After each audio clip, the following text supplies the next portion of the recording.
Hello, Scorpio, Sun, Moon, Rising, Venus signs, and cross-watchers. This is your tarot and oracle reading for the month of March 2025. So we have a lot going on this month. First, on literally the first of the month, we have Venus going retrograde in Aries. And then 2 days later, on the 3rd, we have Mercury moving into Aries. And then on the 14th, we have a lunar eclipse happening in the sign of Virgo. So this begins eclipse season, which is a time of intense change, transformation, and big endings. If you're unfamiliar, eclipse seasons happen twice a year. And if you look back in your life to all the major endings that have taken place that have been so transformative for you, chances are they happen during an eclipse season.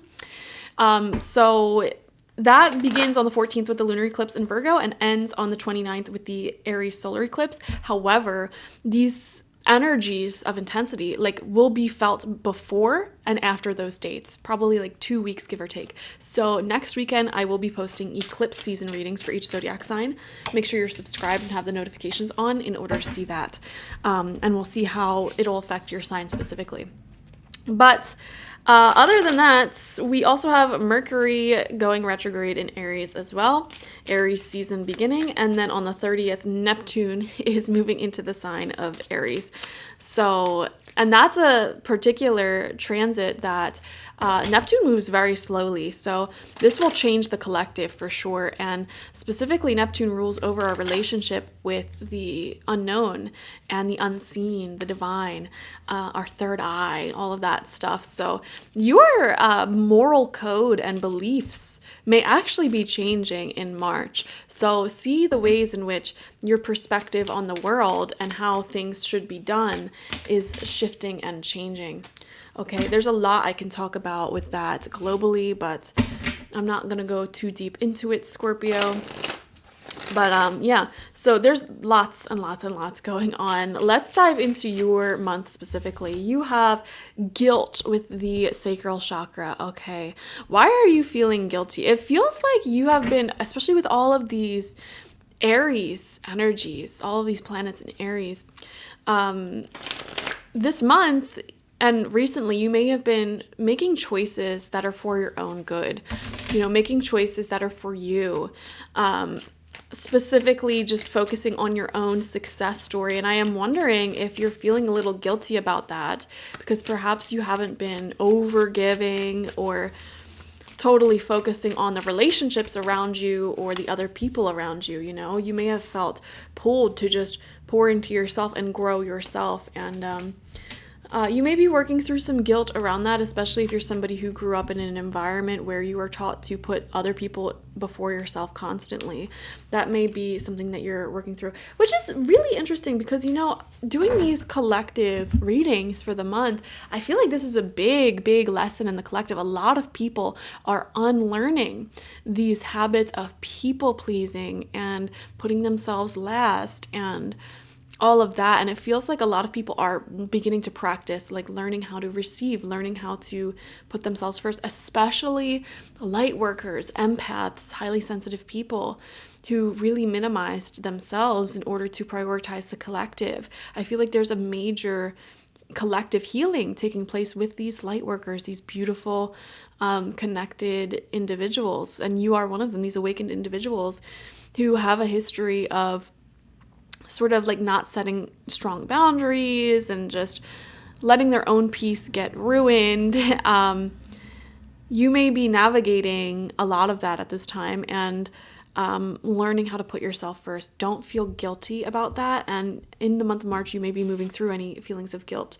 We have the source of magic coming through the Fairy Wisdom Oracle. Wow. So this is a magical month. Whenever we have eclipse seasons, the energy, your reality is much more malleable. You can change things a lot easier. And you being the sign that rules over magic and largely manifestation, you may be wielding quite a lot of that this month, the ability to co-create your reality in the way that you want. So let's see what specifically wants to come through. 10 of Wands in reverse. Yeah, you're doing a lot, too much, some may argue.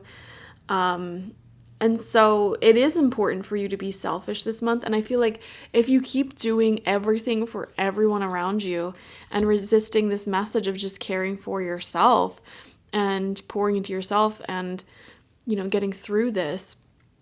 With all of these planets in Aries, it's going to be very devastating if you resist that wisdom of prioritizing yourself. Aries demands that we put ourselves first and we advocate for ourselves first and foremost. If there's someone who you just simply don't have the energy to see right now, say, no, I'm not seeing you right now. If there's a responsibility that you don't feel like taking on, don't take it on. Advocating and standing up for oneself seems to be a big theme in March for you. And also releasing, letting go of this sense of duty, this sense of obligation to certain things that are getting in the way of your own personal growth. We have the Magician coming out in reverse as well. Yeah. Again, magic, the source of magic, the Magician in reverse. There's something here about having a lot of magic, a lot like your ability to alter reality. Now, when the Magician comes out in reverse, it could be a sense of, again, guilt, manipulation. Like, am I overtaking? Let's see. 6 of Swords upright. You are moving in a direction of peace and consistency. I feel like you're wanting to leave the past in the past and leave these heavier feelings of, again, I don't know why I keep being drawn back towards like duty, obligation, responsibility, heaviness. It's like the heaviness of I have to take care of this. Even though I don't want to, even though I don't have much energy now, I have to take care of this. Some of you guys may feel pulled to release that duty, that obligation, release that guilt. And really interesting. And only really focus on yourself and the things that you truly are responsible for, such as like, your children, your pets, your home, etc. We have the 4 of Pentacles, stability. Okay, things may have been more financially stable for you these past few weeks and this month especially, compared to the last several months and years where things may have been a little bit more chaotic. Things are starting to become a lot more peaceful. Your routine is becoming stable, okay? So I am getting a strong sense of stability for you in the month of March. I'm not really seeing any major surprises, but let's see, there's 2 more cards left. We have the 3 of Wands, actually. Yeah, very positive manifestation of your goals, wishes, and dreams, and growth leading in the direction towards the life that you want. So I think you're going to be very pleased with some of the developments that take place this month. Things may feel a little bit more magical. There's a sense of being aligned, being in alignment, because you've been doing the uncomfortable thing, which is prioritizing self. And then final card out, we have the Devil upright, which, honest to God, in this reading, I'm viewing this as Capricorn energy, which is just hard work, honestly, working hard. Some of you may be juggling multiple things that you want to work hard at, be productive at, whether that's like home projects plus your job plus school plus fill in the blank, whatever your things are, you're just working hard now. This is a very explicit card as well. So I am wondering if some of you guys are starting to enjoy your sex life again. I just got the phrase knocking the dust off that pussy, so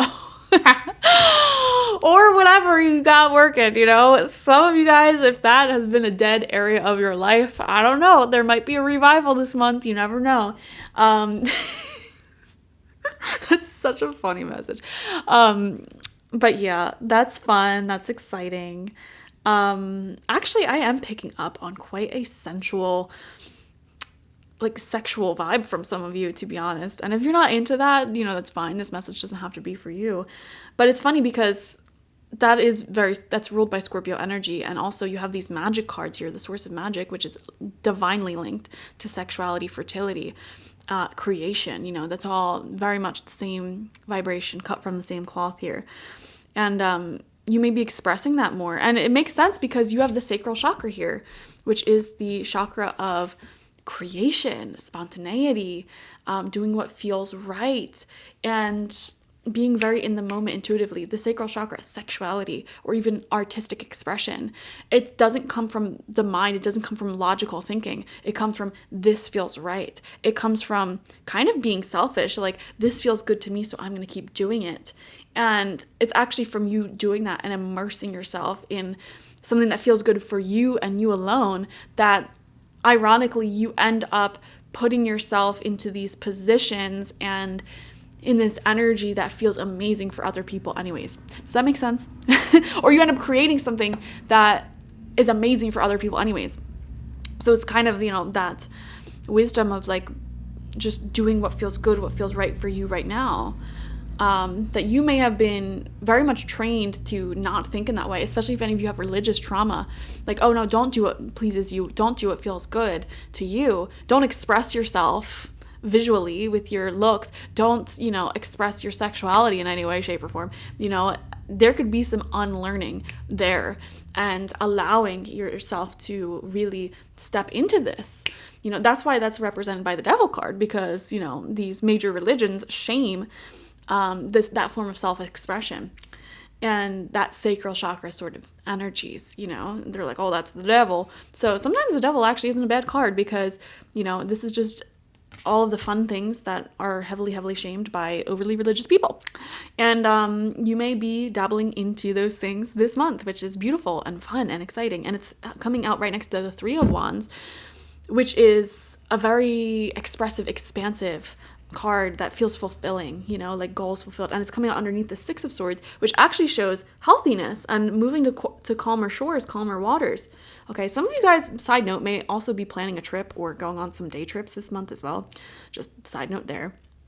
But yeah, very, very interesting month ahead. I think you're exploring self-expression and thus exploring your own magic this month, allowing yourself to be a little bit more selfish. And by that, I mean like just focusing on the self and not overly focusing on having to take care of everyone and everything around you all of the time. Releasing that guilt, releasing that shame that may have been bred into you from an early age. Yeah, I definitely feel, because we have eclipse season, right? Eclipse season is all about releasing karmic patterns and things that just need to end, right? I feel like a lot of Scorpios, what you're releasing is shame, guilt, okay? And this can be based in self-expression, putting yourself first, sexuality even, or just like anything that feels good to you that may make someone else uncomfortable, when really it's their problem if they're uncomfortable by you just being you. Does that make sense? So instead of living your life for other people, you're living life for yourself, essentially. And it's actually through living life for yourself that you do the greatest amount of good and have the greatest impact on the people around you anyways. So thank you so much for joining me, Scorpio. Definitely watch for your sun, moon, rising, and Venus signs to get the fullest overview of this month ahead. Make sure you're subscribed. I will be posting, the weekly videos, of course. And next weekend, I'll have the eclipse specific readings for you guys. Like this video, comment how it resonated down below, subscribe if you have not already. If you want a personal reading with me one-on-one, the link to that is always in the description box, spiritpsychic.org. I also offer my intention oils there, shamanic life coaching sessions there, as well as my online tarot reading course, so check it out. Bye-bye.